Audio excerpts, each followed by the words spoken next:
Good afternoon, Lisa. Good afternoon, Andrew. Pew, pew, pew, pew, pew, pew. We don't even make that noise in this All right. program. Boom, boom, pew, pew, boom. It's a Blake 7 gun, Lisa. Look, it's a Not Blake. an original. No, it's Somebody's a homemade one. homemade We one. do have another one somewhere, which is a bigger one. Yeah, but we can't find it at the No, moment. don't Yeah. worry. But there we are. Because I've got me gun out. Because we've just watched Blake 7 The Way Back. Yes, and here is Blake 7, the complete Series 1. Yes. We do have another version of this as well, because we temporarily lost this, so we bought another version. You got which it is with a Dutch version. with Dutch It's floating a Dutch heads. release, yes, and you got all these little floating heads, which is odd. But the 2nd of January, which is today, Yes. 1978, which definitely isn't today. No, So 40 years ago, 41 years ago. 41 years ago, it's 2019. We Thank should you, have done this Lisa. last year, really. But Oh yeah, we're a little late, aren't yes, we? only about a year. But everybody's been sort of talking about Blake 7 on Yes. Twitter. Well, not everybody, but a few people. yes. But at 5:10, it was Blue Peter with a keynote appeal, and 52 gnomes invading the studio for a live phone-in with Noel Edmonds. Okay. Evening news, sport. Blake 7 was on at 6 o'clock. Yes. This episode was on at 6 o'clock. Yes. This is it's yes. Followed It's at very 6:50 early. by John Wayne in Hondo. Mhm. And weirdly, it clashes, or clashed rather, with Carl Sagan Mhm. doing his lecture. Yes. Because the planet's lecture was on 6:30 till 7:30. Yes. Um, Somebody didn't think that through, did they? I should have put it on at 7 o'clock. lecture number 2, looking at Jupiter, Saturn and Uranus. So I would have missed Carl Sagan looking at Uranus for a while, because I'm fairly sure I saw Blake 7 and then probably switched over. Thinking about it, I'm not entirely sure. Yeah. My memories of this first episode are fuzzy at best. Okay. And of course, having seen it 3 times on VHS and, well, on pirate VHS, real VHS, and now DVD, I can remember it more from like watching it in the 90s Yes. or something than I can from, Yes. from watching it in 1978. But yeah, it's the subject matter is not really 6 o'clock-ish, is it? No, well, it goes in an unexpected way, doesn't it? Because when it starts and he goes to the meeting, you Yeah. think it's going to be about him finding his way back into into being a freedom fighter, Yeah. and it's not. But let's sort of go through it. Let's go through it in a little bit of detail, because of course, if you were watching at home, first thing you would have seen was the title sequence and Yes. Dudley Simpson's amazing theme tune. Yes. So your first sort of shot is the domed city, isn't Yes. it? Which we'll see a lot of in this Yes. episode. Yes, they get their money's worth out of the model. Yeah. Well, there's 2 things they get their money's worth out of: the domed city model and that flashback sequence, Yes. which is on there at least 3 times. It is. Yes. Yes. But yeah, you know, for those who don't really know, we pick up with Blake living in the domed city. Yes. Blake being, of course, Gareth Thomas, Yes. who is wonderful in this. Yes, without Welsh accent Yeah. in this particular episode. Interesting that the title sequence shows you the Liberator as well. Yes, which And you you're won't not, You're get not going to see that in this For week. another episode or Yeah, so. yeah, it's episode 2 it shows Well, up. yes, but Yeah. not this episode, certainly. Yeah. But yeah, we're in a sort of bland white city, aren't we? And you've got all these announcements, haven't you, Yeah. about what's going on in the city and what the administration are up to. What And the there's loads of president numbers thinks. stuck everywhere if you look. Yes. Level L37 and SL34. Yeah. And that carries on. There's a security camera which has got a flashy light in it. Yes. And I'm thinking, that's not going to help it see anything. Not if No. it's got a light in its lens. All it'll see is its own light. So that's a useless security camera. But yeah, there's all this Muzak going on, and everybody seems a little subdued, don't they? They They're do. sort of shuffling about Yes. as though they were drugged. And it turns out that They they've got are. suppressants in the Yes. food and drink, because he's meeting up with Billy from Here Come the Double Deckers. Double deckers, yeah. So this sort of young woman turns up and she says that she's going to go outside with him. So presumably they're going off to some double-decker bus and have adventures or something. I had never realised it was her. But how much of the double deckers had you seen prior to last I'd seen year? all of the double deckers. Oh, okay. But I'm quite bad at connecting people up, like 10 years later. It wasn't even 10 years. It's only about 8 years. Yeah, that's true. If that. But yeah, so it's Gillian Bailey, isn't it? To be fair, she's not that recognisable No. as the same character because she's obviously grown a bit. Yes. But turns out our hero's called Rog, Mm-hmm. which it's never clear whether that's short for Roger or what it is. No. That's one of Terry Nation's little sort of things he does, that he gives people names that are almost the same as not recognisable, but like shortened or changed a bit. And there are some really dreadful names. There are some later on. Names, yeah.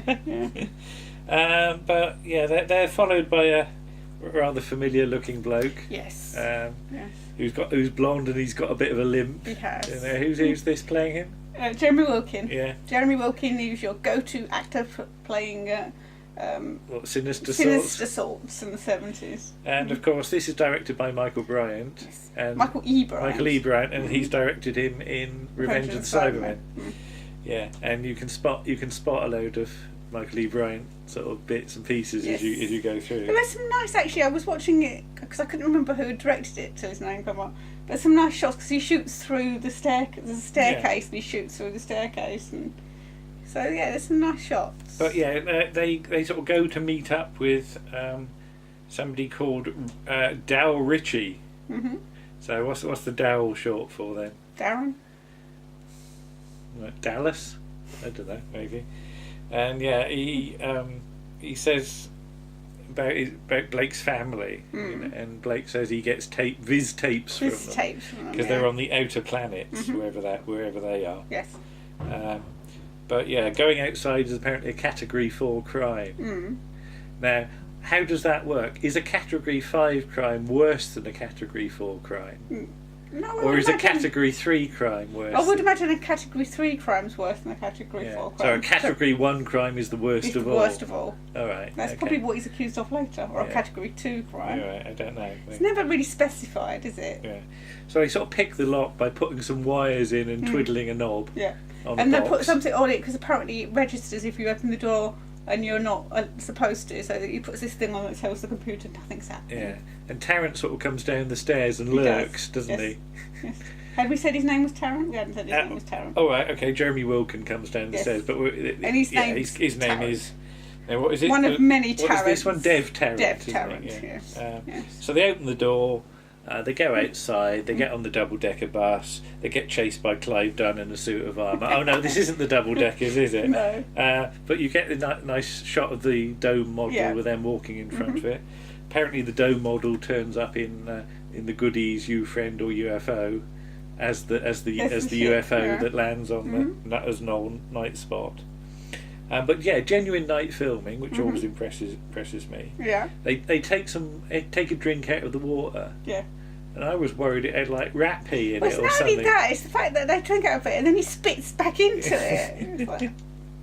And they find a scabby old tunnel to go into, don't they? There's this sort of outbuilding somewhere. Well, it's not really ruins, is it? No, it's just like it's sort of abandoned building. It's like a concrete tunnel-y kind of thing. And there's a load of people that are referred to as outsiders. Yes. And apparently this meeting is all terribly Hush. illegal. I noticed that they've got some 70s torches that they're using. Yes. Great big sort of chunky ones with big batteries. You know. I've got some of those over there on the table. But they meet up with Robert Beatty, who is Bran Foster, who's got a sparkly cosy. He has. Everybody else is quite dowdy, aren't they? He's it's obviously designed to make him stand out a little bit more. But he's got this sort of thing on his shoulders that glitters. And a really bad hairstyle, isn't it? His hair's all sort of combed down. Yes, but Foster says that his family are all dead. They were executed 4 years ago. The tapes are fakes. And Blake was once the leader of a sort of resistance activist group who was betrayed and captured, put in intensive therapy, had his mind altered. And this is where you get the first montage of him like being sort of smacked in the face by a guard, and he's sort of his head stuck in the machine which sort of zaps it and stuff. And anyway, they're going to have this meeting. Blake wanders off to have a think. Yes. He sort of, and Bran Foster stands on a box. I don't know why, because everybody else sits down at this point. So they can see him anyway. And then you get this sort of desultory applause as though nobody's terribly enthusiastic. Nobody's really that bothered. Yeah. No. But the camera sort of pans past these outsiders. There's a bloke with an amazing beard, which is clearly stuck on. Stuck on, yeah. But then some guards in a rather rubbish vehicle turn up, don't they? It's a sort of flatbed truck with some bits stuck on it, isn't there's no noise though, is there? No. It's like it's an electric but there's, kind of thing. 5 or 6 guards, is there? Yeah. There's more Federation guards than you'll see probably in the rest of the series. Yeah. But Blake goes and hides. And at the meeting, they want one of the worlds to declare independence. Yes, that would be like a blow against the administration. Which is all apparently a bit corrupt. I noticed that on these these sort of vehicles, one's got 53 on it and one's got 20 written on it. Okay. But you only ever see them in separate shots. I bet you it's just one that they've just stuck some numbers on. But then everybody gets shot. And it is very grim because we're only about sort of 15-20 minutes into the episode. Yeah, they'll cut back to it and there's blood and because there's blood on Robert Beatty who's playing. Did you say he was playing Bran Foster? On his chin. So it's not holding anything back for this slot. Yeah, and Blake manages to get back to the dome. And our first real bit of Dudley music, isn't it? It's the first recognisable bit. You know, it does sound a bit like it's from Robots of Death at this point, doesn't it? So, yeah. You get the flashback again. And then, yeah, you're going to get that a lot. Yeah, and there's a doctor talking to Blake, saying about it's all a fantasy or stuff, and he's had an emotional disturbance. His cell's very bare, isn't it? It is. He's all silver and metal, and he has to perch on a sort of ledge thing, but there's all this stuff I can't remember, and the sort of camera pans up to the light, and it echoes nicely, doesn't it? Yeah.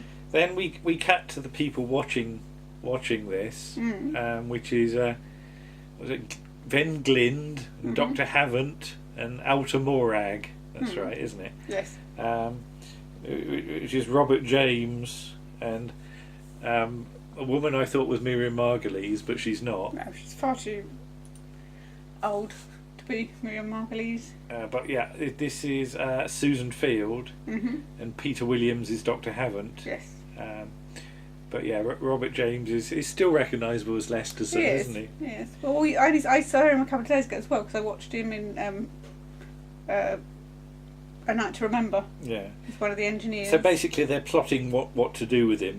A natural death's a bit out of the question. Yes. Any kind of death would lead to him being a martyr for the cause. So Morag, she's a sly one, isn't she it? Is. She's a bit devious. Yes. She says about how we could discredit him and then cut him off to Cygnus Alpha. Yes. And, which is the penal planet. Yeah. And the door in Glenn's office makes the silliest noise, doesn't it? Does. Because normally in like space things, you've got a sliding door. Yeah. Yeah. These aren't slidey doors, they're just pushy open doors. Yes. And it just makes a noise. And then you shut it and it goes and it just sounds to me as though they've stuck a draft excluder bar on the bottom of the door and it's scraping on the floor or something. It really is one of the most weedy space doors you've ever seen because you've got to open it yourself. Yes. Why it would make a noise? It's as though it's like sort of fed up. I've got to open again, you know. So I just put door makes silly noise.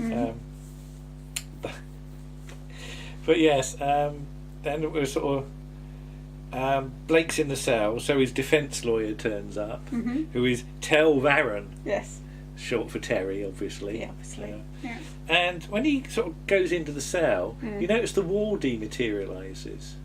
That when he's granted access to the cell, there's a wall and then it disappears. All right, okay. And that's some serious technology. Yes. That's a lot better than a door that just goes every time you. Then there's like a perspex or plastic shield between him and Blake, isn't there? Yeah.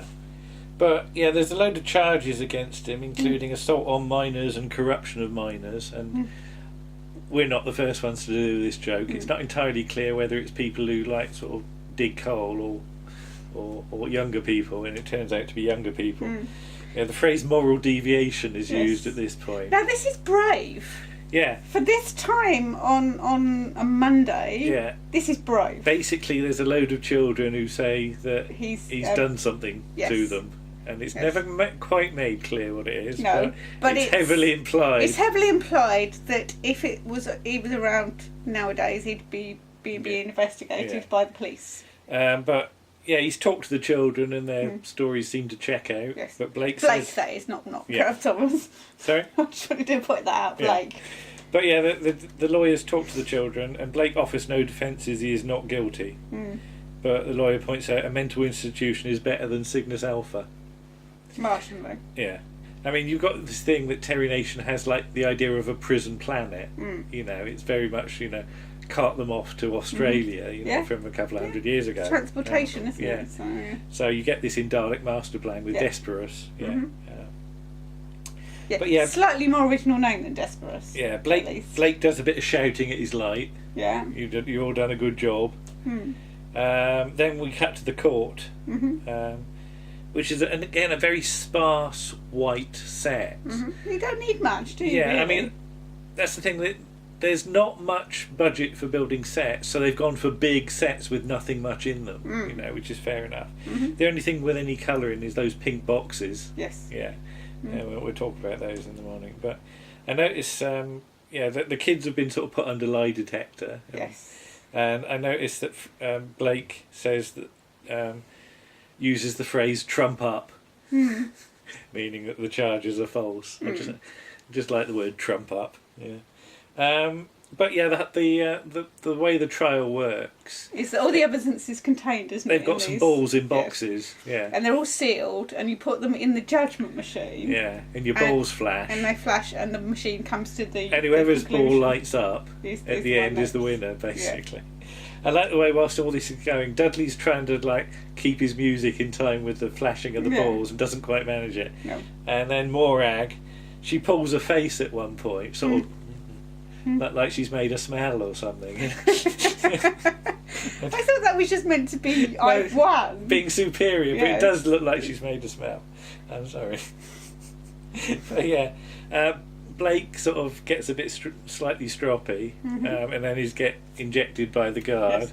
I should say as well, I didn't actually notice, I didn't recognise her, but the judge or the arbiter is Margaret John from Fury from the Deep. Oh right, that's right. Yes, that's right. Of course, yeah. But she's virtually unrecognisable. Yeah, I didn't recognise her. So. No, you've said it. I can see it on the list. But yeah. So. Or Doris from Gavin and Stacey. Oh, is it? Okay. But yeah. Blake's guilty of all charges. I noticed the way "guilty of all charges" is all written in lowercase. Yes, and it flashes. Yeah, but it should be a big G at the start. Yes. Yeah. But yeah, he's sat by the guard, and then Tarrant comes in at this point, and I just wrote in brackets "silly boy." Yeah, because he was quite concerned earlier not to be recognised by Blake. Yeah. And then he comes in, and you're like, duh. He looks a bit smug, and that's it. Anyway, cut to the cells. And we meet. We get the flashback again. Yes, yeah. I love that. One more time. Cut to the cells where we meet Villa and Jenna and some assorted other ones who don't get to say anything. But yeah, I always think Villa's slightly harder edged in this first episode. This episode he's not quite so lovable. Daft, yeah. Yes, don't do it. But I like it. Yeah, I think again you're seeing the true Villa. Yes. At this point. Yes, after this, he puts on a bit of an act to survive. Yeah. There are occasions though when you see the true Villa again. I think basically he does the lovable rogue thing after this for people to like him, to keep him around. Yeah. But that bit where they've had my head adjusted, but it won't stay adjusted, and there's a real steal there at that point. And I just love his performance. I really do. And I know some people don't like Villa, and I've never understood that because for me he is one of the best characters in Blake's ever. Yeah. But again, maybe they soften him too much. They make him too much of the clown. Yeah. Too much of the coward. But yeah, Jenna's there as well, Yes. and she's sort of dressed up for it, hasn't she? She has, She's not all dowdy. No, She's the only one with anything Any a bit colour. sparkly Yes. on as well. Yes. So yeah, maybe she went to the same shop as Robert Beatty. Maybe. I don't know. Yeah. She's got because she's got this sort of pink purpley thing on, hasn't she? Yeah. Anyway, cut to the prosecution at home. Mm-hmm. And his missus is in bed, and she's got an annoying lamp behind the bed. Yes. That would get on my nerves. Yes. That lamp. Yes. You know, 'cause it's a great big round globe thing. But yeah, they sort of have a natter and a bit of snogging. Nothing too much. But No. yeah, they're going to go and look at the public records computer because they're concerned, aren't they? He's concerned and she's supportive. Yeah. And then you get one of my favourite shots of the episode, which is Nigel Lambert with his disco sunglasses on. And he's Walkman. Yeah, he's. I assume it's a video Walkman thing because he's holding this thing. He's got these glasses on. He's going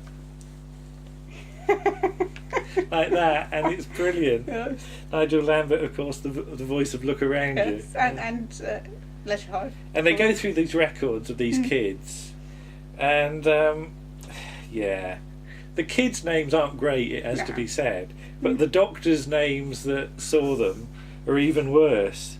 There's Kane Wen, which is not great. Dr. A.J. Globs.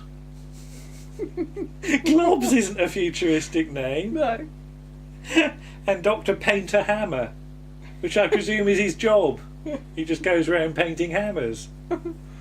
Yeah, well, you know, at this point Terry Nation's just writing any old rubbish. Well, nobody would. It's just flashed up on the screen. Flashed up on the scrreen. They couldn't conceive that in 41 years' time somebody would be pause freeze-framing it and writing them all down. Yeah. These are in the Milk Book for Blake 7. Yes. I can't claim to have spotted them for the first time. You know, the Milk Book covers a lot of similar ground. Yes. So yeah, but yeah, these kids. There's gaps in their school attendance record all on the same day. They were absent before the result. I love the way they keep wanting new records out of Nigel Lambert, and he's really peed off, isn't he? He's like you know, tap tap tap tap. And he's on making his a lot of noise on the keyboard, and it's bang bang. It's the great thing about because you've got a keyboard proper upstairs. keyboards. It's a proper keyboard because this keyboard here on the laptop doesn't make any noise. 70s and 80s keyboards. Sorry. Well, you've pressed the thing now. Don't press it. 70s and 80s keyboards make noise, so you can go bang bang bang. Yeah. Not as good as the woman in Doomwatch who destroys the keyboard. Oh yeah. Like this. It knackers the space bar. Yeah. But yes. He wants the admittance to the clinic, and it turns out this information is classified because it all flashes red. A short bit of bribery later with a handy brooch jewellery thing. And there are 3 unrecorded entries to the clinic. Yes. And you do wonder at this point just how naive the defence lawyer is. Yeah. Because you're like, hello. And he blabs that, this could blow the lid off the Federation, the administration. Don't talk about it in front of the bloke. They go away. Nigel Lambert goes, security. Because he's peed them off. They've peed him off too much. Yes. And also, he's that kind of character, I think. Yeah. He nips off to see Blake, the lawyer, and works out where to go. And yeah, they cotton on to sort of Dev Tarrant being involved with this, don't they? And I love before he goes, he just says, "Sorry, I didn't believe you." That's really rubbish sort of apology, isn't it? It's one of those things. Sorry, you're probably going to go on a planet, but but yeah. Jenna, I think, is mentioned to be a smuggler, one of the best in the business. She never really gets to smuggle after this. No, there's a little bit of mention to it because there's in series 2, is it Bounty? Yeah. She meets with some old comrades who have come from seem to have come from an adaptation of the Arabian Nights or something. Oh, we'll get to that. Yes, we will do more Blake 7, won't we? But the launch is advanced to 1700 hours, which is in 8 hours' time. No, an hour's time. All right. It was going to take 8 hours, but they bring it forward to 1700 hours. So it's going to be in an hour's time. So why is it still dark outside? I don't know. Because maybe it's winter. The lawyer goes back to Leicesterson Leicester's. I'm just going to say Leicester. Of England. And he says, can we get an inquiry going? And he says yes. And he says, go home and get some sleep. Yeah. So, it's night time. It's but not 1700 hours. He's been up all night, hasn't he? Well, where's the day gone? I don't know. It makes no sense. Why are you worrying about that? Well, all the things you can worry about, you're worrying about that. What the time is. So, they go off... they mention about the tunnels and all that. Yeah, what Van Glind does, yeah, which should make alarm bells, yeah, ring. even though tunnels haven't been brought up. No. Yeah, and then as they go outside, yeah, he goes on the speakerphone. But I don't know if he doesn't shut his door properly or whether his speakerphone's really loud. But the lawyer and his missus are earwigging outside, and when he calls Dr. Havant. And he says, "Make yourself scarce." Yeah. But then the lawyer calls up the doctor and says it's Van Glind and doesn't even change his voice. No. He's going, "That's not your voice." You should go, "That's not your voice. You're all right. You got a cold or something." He doesn't even put the hanky over the thing or anything. No, you just does it and bang. So they go off with a camera. Mm-hmm. An alarm gets set off when they go outside. Yes. But they basically they ask for Dr. Havant for the records. Yeah. Meanwhile, cut back to the cells, and they're starting to board now. Single file, one behind the other, just in case you didn't know what single file meant. And they still don't manage it. They all sort of shuffle off. And then the lawyer's got his weird pointy camera. Yes. Which is it's like a gun, isn't it? Yeah. Almost. But he has to steady it with his hand. Yeah. So it's on his hand and he's that doing would be this. wobbly as... Yeah. Get a tripod, mate. Do it professionally. Then you get the model of the spaceship, which is we find out is the London, and it's a really good model, isn't it? You know, this is Ian Scoons, not Ian Scones, spending a bit of money here because there is the story about he blew all the money on the first episode, basically. Yeah. Okay. Because I don't know how true it is, but there is the story that they had so much budget for the whole season and. Basically, most of it went on the model shots for. Okay. I don't know quite how true that is, but Making Blake 7 could probably tell us. But yeah. Then they get onto the spaceship. You can hear there's a load of rhubarbing going on. And I'm sure you can hear Villa say, "Do you know how to work these harnesses?" Yeah, I think you can. Yeah. It's quite low down in the mix. Yeah, but it is there. Yeah. Blake, fortunately, gets a window seat. Yeah, it's funny that. Seat number 11, Yes. apparently. Yes. Again, I don't know how it numbers, No. but you see the rotatey sort of things on the model. It's like the sort of radar dishes. Yeah.